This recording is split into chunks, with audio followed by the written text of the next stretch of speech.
Hey everybody, Alex Kazora, SteelersDepot.com, back for some Pittsburgh Steelers draft analysis. Talked a lot about the late round guys. Did a video the other day on my channel, a fourth round pick, Buddy Johnson. I feel like almost in a sense we haven't even discussed a whole lot about Najee Harris, the team's first round pick at number 24, probably because it just felt like he's been on this team for 3 months now. It just felt like for such a long time in the lead up to the draft that Najee Harris was going to be the Steelers selection if he was there at 24, which he was. And so today, what I want to talk about with him, because I've been watching more of Harris, is to really take even a deeper dive in his game. And, I know there were two basically big knocks against Najee Harris and why the Steelers shouldn't take him. A, the positional value of it, but B, to Harris himself, was the fact that he played in a really good offense with a ton of talent around him behind the best offensive line in football. You think about Alex Leatherwood going at number 17, Landon Dickerson, a second round pick, a first round talent. Some people say that Harris is a product of the Alabama offense of which surrounded him. I don't think that's true. And hopefully, in today's video, what we'll kind of show and prove is that Harris has the ability to do, I think, the number one thing any good running back needs to do to succeed in the NFL, and that's create on his own to get more than what's just blocked. And so today, we're going to look at examples of Harris creating on his own.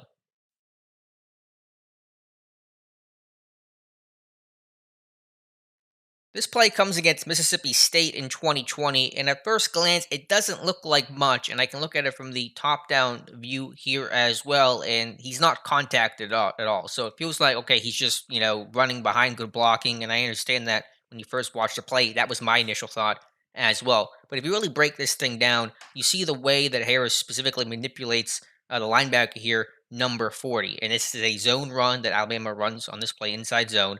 And the goal here is for the running back to have the vision to find the open lane. And generally on zone schemes, your hats are going to be reading some of the front side defensive alignment. And what happens here is you see all the hats go down. They're all crashing down to the front side of this play. This hat's going down. This hat of the helmet of the lineman is going down. Same with 94 here. And so when Harris sees that initially, he thinks, okay, I'm going to bring this run back on this zone run because everyone is crashing down in front of me. So that's his initial thought and move here. You see him put his foot in the ground and start to make a cut to go to the backside off the hip here of, I believe, the left guard. But he also able to see through the traffic here. Number 40 start to flow and change direction with him. And so what Harris does here, intentionally or not, or just reacting to what 40 does, is press the hole, get the linebacker to commit and flow that way, and then he's going to bounce the run back outside into a free gap and for a big gain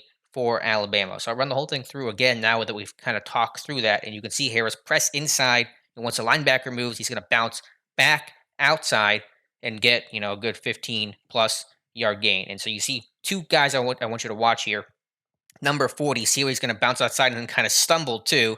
And so that's manipulating that linebacker and basically taking care of that linebacker without him actually ever being blocked. And then also watch the D tackle here, 94. Again, his hat's coming down to try to cross the face of the lineman trying to cut him off.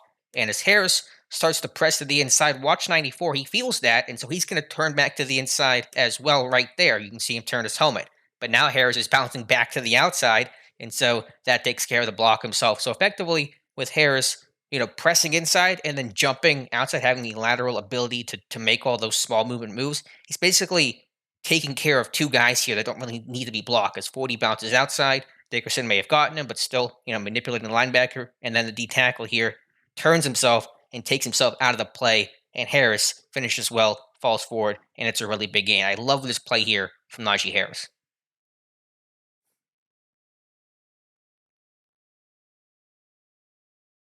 Here, you'll see some really good blocking up front by the offensive line against Mississippi State. But what you'll see on this play is ability to create, at the second and third level, even on plays that are well blocked and well developed. Running back that can get extra yards once he's into the second and third level can also be really valuable. So again, run this thing through on this play. Again, it's well blocked up front by that really talented Alabama offensive line. But you see the safety come down in the hole, and it's maybe not the best view from the end zone angle. We'll look up top here in a second, but shaking that safety, coming down in the alley into the second level, making that cut to the inside, and then powering forward 4 extra yards after contact. So we'll look at it from the top down view, the safety's going to come down to try to fill this. Probably doesn't play it as aggressively or downhill as he potentially could. But one on one with the safety here at about, we'll call that the 47-yard line, we'll say. And so he's able to shake him, make that cut in that small area, that little jump cut to the inside, and then power forward and fall ahead to about the opposing 47-yard line. So that's an extra 5 yards he's gained on his own. Again, well blocked up front, no question about that one bit. But once he gets into the second level, he could get tackled here around the 47-yard line, but able to make a guy miss and then fall forward. Multiple guys having to try to take him down, and it turns into an extra 5 yards. And so instead of being a 5 yard gain, it becomes a 10 yard gain overall. Conventionally, when we talk about running backs having to create on their own, I think this is a very clear example of that, of a play where it could be a disaster, it could be a negative, a loss on the play, but the running back's able to create something at least a little positive out of it. Last example here versus the Bulldogs that shows that the linebacker here is going to come in blitzing and meet Harris in the backfield, but he's able to shake off the tackle and fall forward and at least get 2 yards out of it. So if you look at it from the top down view, again, linebacker's going to shoot this gap. This should be a loss of 4. This is on second and I think first and 10 actually. This should become second and 14. And so this should be a loss on the play. There's no doubt about it. But he's able to break the tackle and fall forward. And so instead of second and 4, now you're in second and 8. So now your drive isn't totally ruined by that really negative loss there on first down. And so linebacker's going to meet him in the backfield, has him really dead to rights. He's able to just because he's such a big, strong guy, Harris is able to bounce off of that and then get vertical. It's only 2 yards, but that's a difference of 6 yards on the play when you consider, a loss of 4 versus a gain of 2. And so that's kind of the class example of didn't happen a lot at Alabama, obviously. A lot of good blocking most of the time. But even when, running backs, were in trouble and Harris was in trouble, linebackers and defenders were coming in free, Harris still made plays and avoided really negative outcomes. Skipping ahead to a game this past season against Missouri, this is an 18-yard gain for Najee Harris, and you just kind of see all of his best traits on display here: the quickness, the power, the vision, and he really has to kind of find his own way on this play. There isn't any obvious hole for him to hit. It's not terribly well blocked. There is no free defender, but there's a defender in basically every single gap on this play. So Harris kind of has to create and carve his own path. He does that here with a cut to the outside and then bursting through the hole into that second level, and then the power to finish. And if it wasn't for that little ankle tackle by the Missouri safety, this one's probably going to go to the house. And so I love here, just look at him get skinny into that second level as he finds that gap, as he cuts to the outside, and then bursts through, and then watch jump cut back to the inside, and then runs with power kind of through the safety who's just barely able to hang on to make the tackle. Just to reset this play, count the number of cuts that he makes, Harris does here, to find, his way and be able to turn this into an 18-yard gain. There's the first cut here to the outside that he's going to cut and get vertical, again, skinny through the hole, and then cut back inside. A great jump cut here laterally to make these two defenders miss. And then power, the shoulder, rising blow through contact, and then again, just barely gets taken down. But again, yards after contact, after colliding with that defender on that play, a good 5 to 10 yards, and turns that in from what could have been basically no gain on that play. I don't think any Steelers running back this past season would have gotten probably a gain out of this one. He turns it into 18 yards. Just a lot of quickness, vision, burst, getting skinny, cutting again, and then finishing with power, falling forward, all on display. Here versus Georgia, this is going to be a split zone run here. So the tight end's going to pull across and kick out the end man on the line of scrimmage. And again, just count the number of cuts here and just Harris working the whole way to bend this run, the whole way back here from the right side to the left side, because nothing here is initially open as he's, coming to the front side of this play. So nothing's there initially. Linebacker's filling in this gap. We're going to cut this one back. We're going to cut back again as the end tries to crash down on the split zone block here by the tight end, and then eventually get vertical and try to fall forward. Doesn't look like much. It's only a 3 yard gain, but this goes from second and 5 to third and 2. If you're in third and 5, your playbook, your options, your chances of converting on third down go way down, unless you were watching the Steelers last year, in which case third and 2 feels like third and 19. But you get the point here. So Harris showing the vision, creating. It's those little things. It's not every single play where it's you're throwing off 10 guys and it's Marion Barber, running and avoiding a safety in the end zone, something like that. If you remember that famous play that Barber had.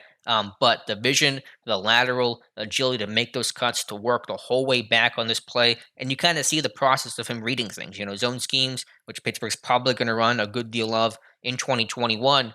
is all about vision and the running back making good decisions and processing and reading and seeing things. So there's one read here. We're going to try to bring this run back, and then as the end spikes out on this play, we're going to bend the run the whole way back, and then try to get something out of it. Try to find daylight. Harris does here, and it's a 3 yard gain that puts you in third and short.